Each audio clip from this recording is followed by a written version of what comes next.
Χαίρετε. Εκτάκτως σήμερα δεν βρίσκομαι στη θέση του φιλοξενούμενου ως συνήθως, βρίσκομαι στη θέση του οικοδεσπότη, γιατί φιλοξενούμενος μας είναι ο Αλί Φαγιάντ.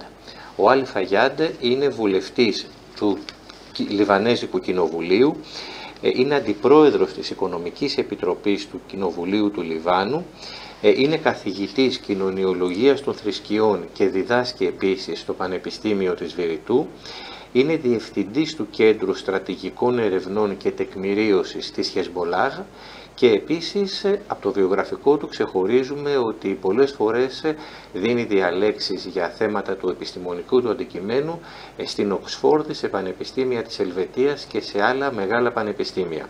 Είναι μαζί μας προκειμένου να συζητήσουμε τις εξελίξεις και στο Λίβανο και ευρύτερα στη Μέση Ανατολή.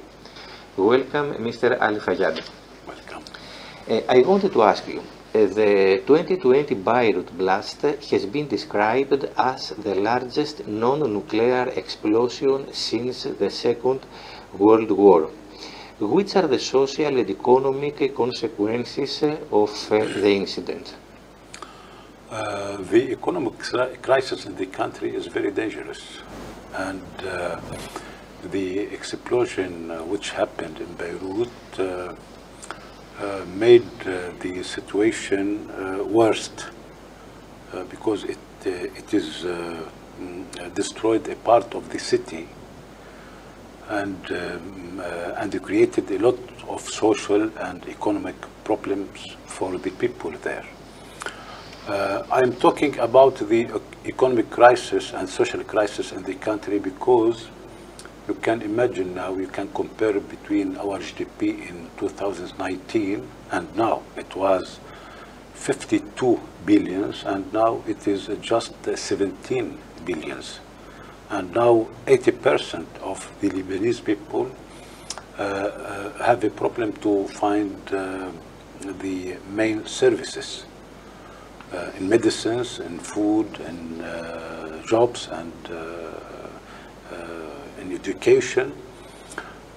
Maybe we have now in Lebanon one of the worst economic crises in the modern history around the world.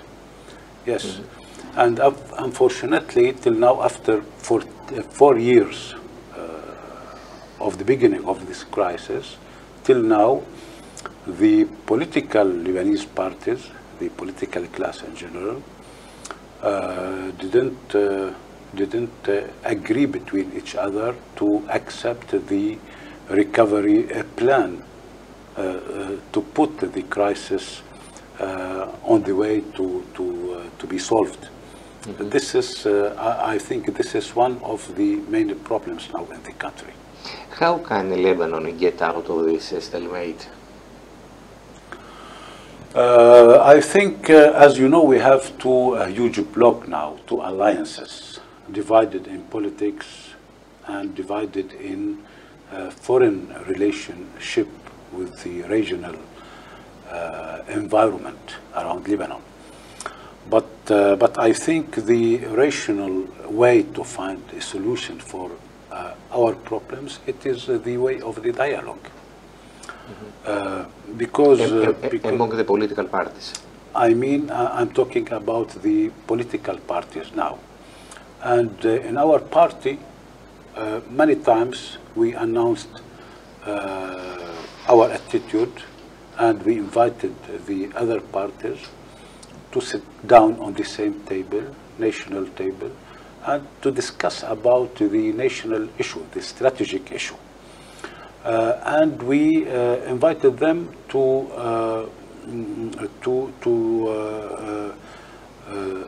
discuss about the economic crisis away of our political division, because all of us are suffering from this crisis, and it is not a political issue.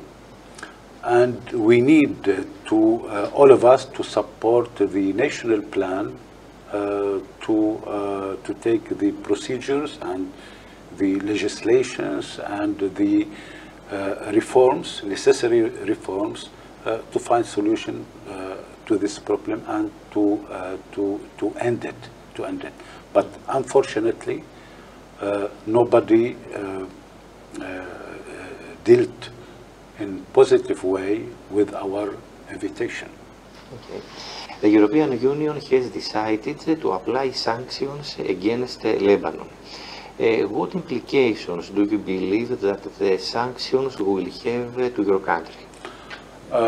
Really, I think this is just read about these issues in media, but in fact, there is no European sanctions against Lebanon.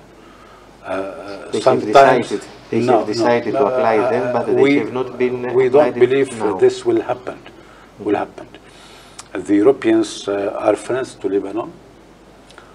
Sometimes threatened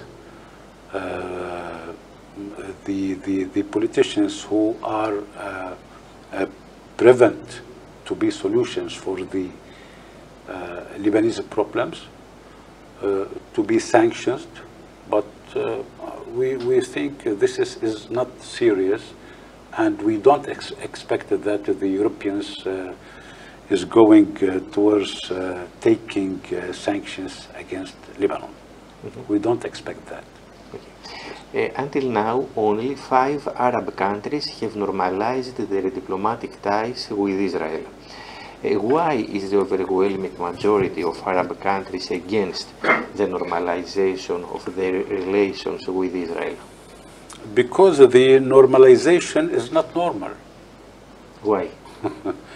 Because you have to take into consideration the Palestinian, the suffering of the Palestinian people.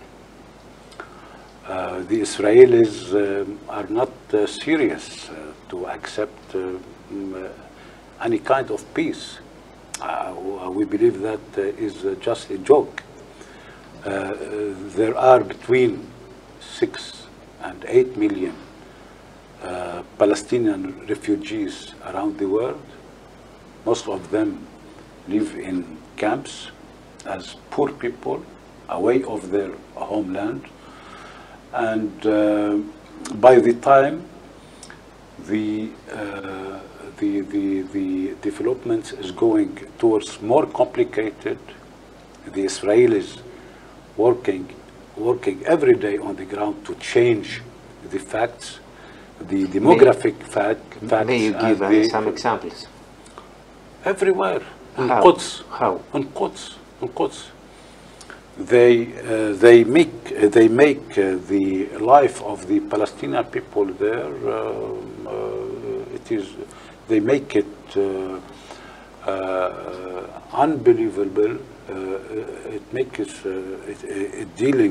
they dealing with the Palestinian there, and those are the authentic people there.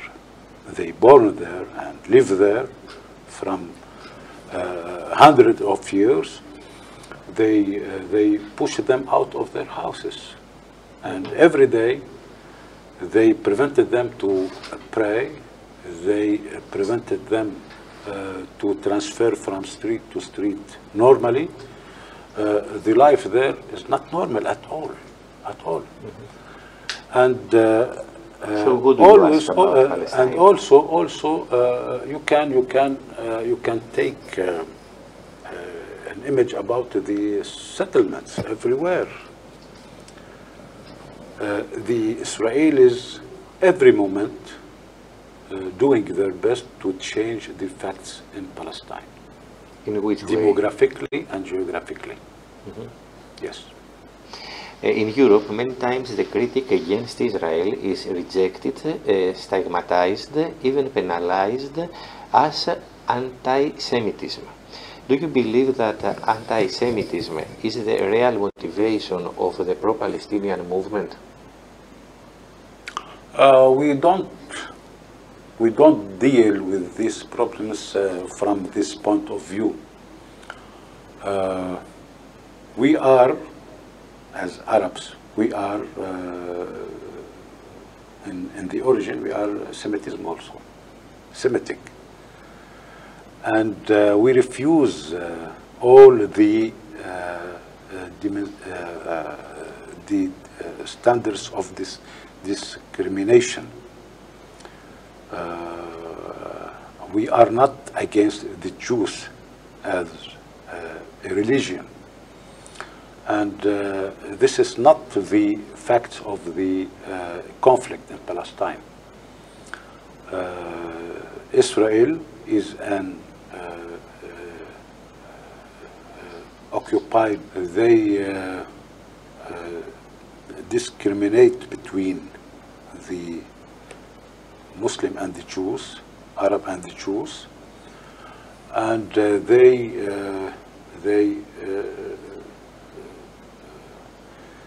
they believe in one state for the Jewish people.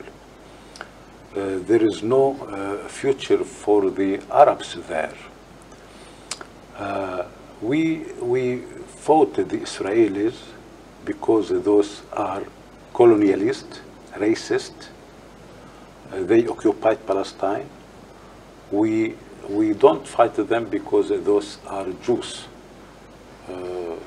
This is the facts, and this is the real face of the Palestinian cause. What do you ask about Palestine? Which are the demands? I think we have to think first of all about the suffering of Palestinian people. We have to think about their right of return, which is there is an international solution issued by the United Nations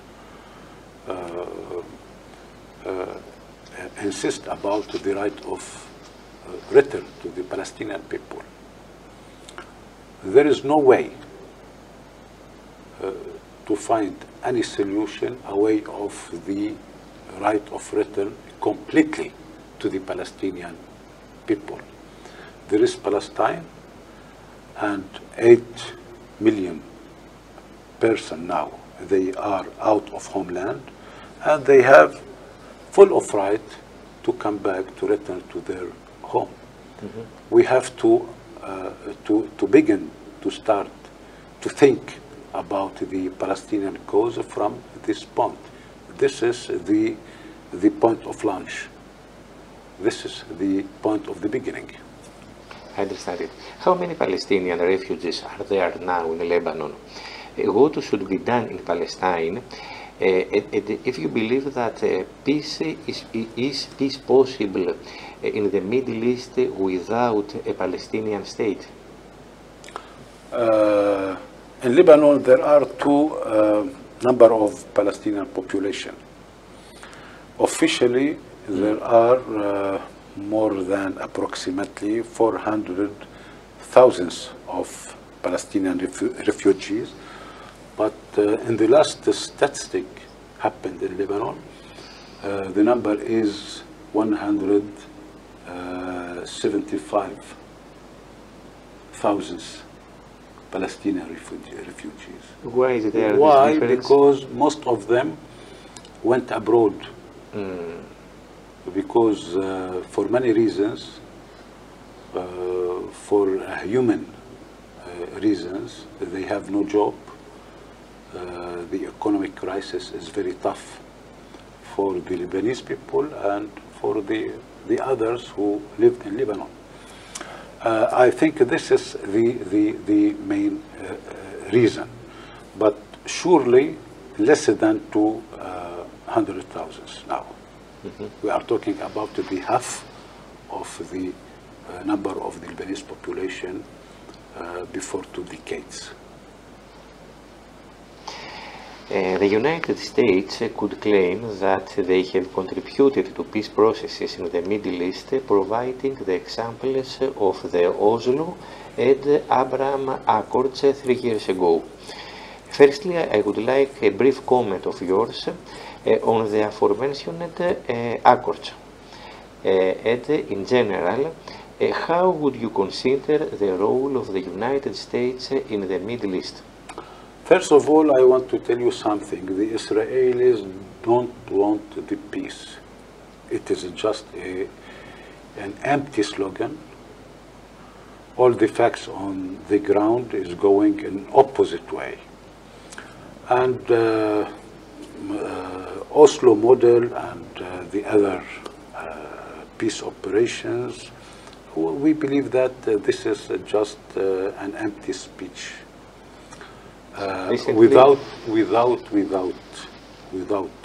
full right of return to the Palestinian people, no solution to Palestinian cause. Recently we had the anniversary of the Oslo Accords. How do you estimate this accord? The American role is not useful because America itself is a problem. The American role is biased, and they are working by double standards.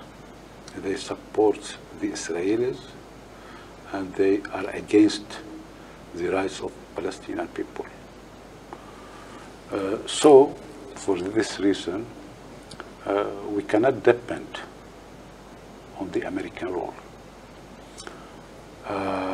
I think, look, you have to take into your consideration the political background of all these slogans. On the ground, it means nothing.